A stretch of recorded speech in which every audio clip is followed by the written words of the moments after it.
Number one, Israelis get killed, Palestinians just die. Language matters. Israelis are always killed. You can also use the word slaughtered, barbaric attacks, victims of terrorism when describing their tragic deaths. But for Palestinians, given the body count exceeds 10,000, best to keep it ambiguous. Like, all these Palestinians have died. We don't know how. Maybe they spontaneously combusted. Maybe it had something to do with a dodgy air fryer or a Tesla. Number two, pretend to be hearing impaired when all major human rights organisations speak. Allow me to demonstrate. Apartheid. A party for five? That sounds like they're having fun in Gaza. Genocide. Tennicide? Oh, that's a new sport, is it?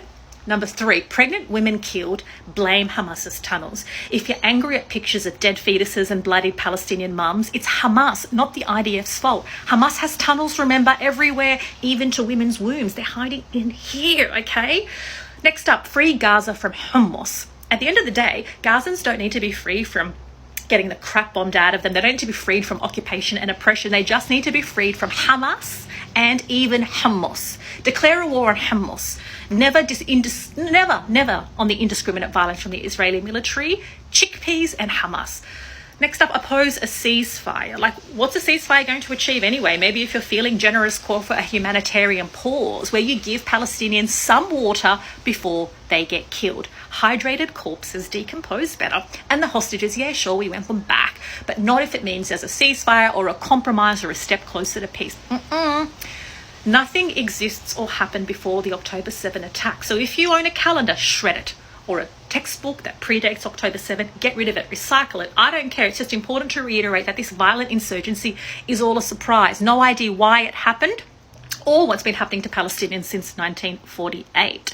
Number 7, some kids matter more than others. So if you've got to choose between sharing a photo of one child victim, make sure it's a blonde white one from Israel. Even though there are far more brown Arab kids being slaughtered, people will click more and care more. I mean, every child lost is devastating. It's just that some are more devastating than others.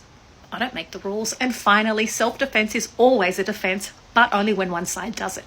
Using the self-defense line on loop allows you to wash all the blood from your hands. It makes it okay to starve 2 million people of water, food, medicine, and electricity.